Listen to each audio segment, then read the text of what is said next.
Di ufuk timur kerajaan Aceh yang megah, Raja Mukhayatsyah bertahta di beranda istana kayu jati berukir naga. Memandang langit yang setiap fajar memancarkan kilau hijau zamrud bak permata hidup. Warna itu bukan aurora biasa, ia menyala lembut, berdenyut seperti napas dewi, dan selama bertahun-tahun membuat sang raja gelisah, haus akan rahasia di baliknya. Tuanku, lapor pengawal setia dengan suara bergetar kegembiraan.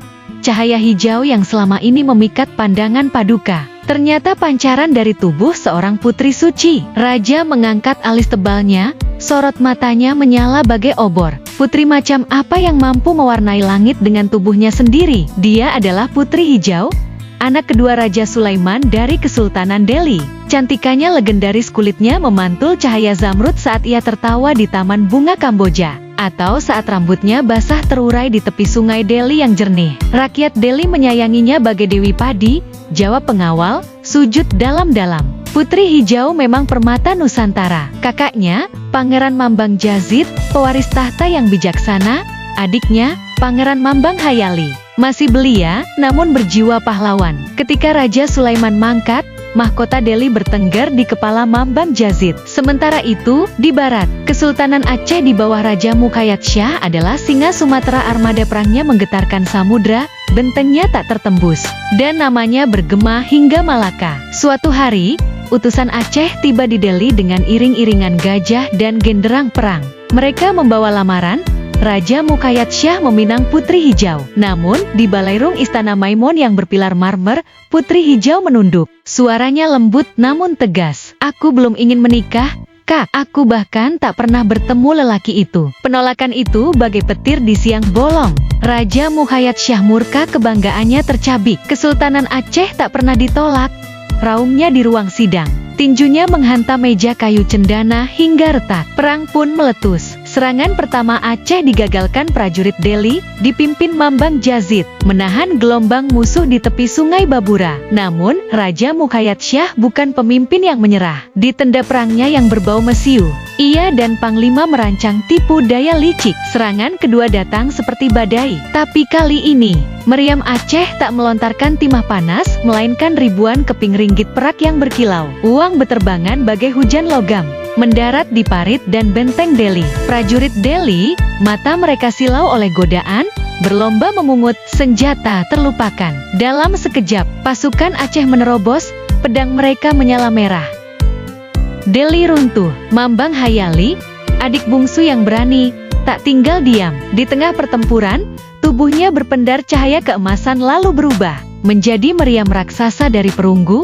Mulutnya menganga bagai naga. Tembakan demi tembakan menghajar musuh, hingga larasnya memanas, retak, dan patah di ujungnya. Delhi kalah. Asap mengepul. Putri Hijau menangis di pelukan kakaknya, darah rakyatnya membasahi tanah. Sebelum dikirim ke Aceh, Mambang Jazid berbisik pada adiknya di balik tirai sutra. Mintalah 3 syarat, adikku. Pertama, kau harus ditempatkan di bilik tersendiri di kapal, tak boleh disentuh siapapun. Kedua, setiap rakyat Aceh harus membawa sebutir telur dan segenggam beras saat menyambutmu. Ketiga, saat kapal merapat, semua sesembahan itu harus dihanyutkan ke laut. Apakah kakak akan menyelamatkanku?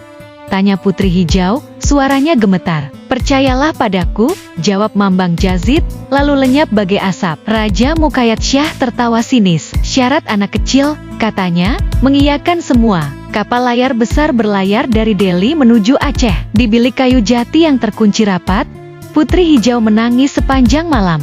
Rindu pada kakak adiknya, pada bau tanah Delhi, pada suara azan di masjid kesayangannya. Hari tiba, kapal merapat di Kuala Aceh. Ribuan rakyat berbondong-bondong ke pantai, masing-masing membawa telur dan beras. Sesembahan itu dihanyutkan ke laut sesuai permintaan.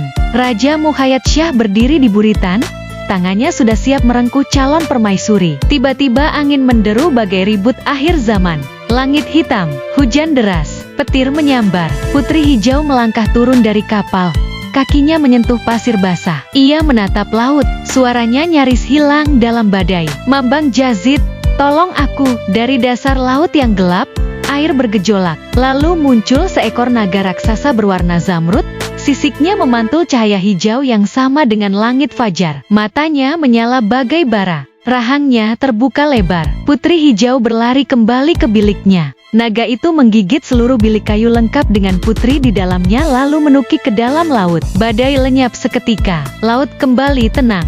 Hanya riak kecil yang tersisa. Raja Muhayyadsyah terpaku di pantai, mulutnya ternganga. Kapalnya kosong, calon istrinya hilang. Tak ada yang berani mengejar naga itu. Konon, Putri Hijau dan naga jelmaan Mambang Jazid masih hidup di Istana Karang di dasar Selat Malaka. Dikelilingi taman terumbu warna-warni. Sementara itu, di Istana Maimun Medan, Meriam Puntung jelmaan Mambang Hayali masih bertahta di bilik kecil sebelah kanan. Larasnya patah, namun sesekali meneteskan air jernih. Rakyat Deli percaya, itu air mata Pangeran Hayali yang merindukan kakak adiknya. Dan hingga kini, di ufuk timur Aceh, langit masih sesekali memancarkan kilau hijau zamrud seolah Putri Hijau sedang tersenyum dari dasar laut, menjaga rahasianya selamanya.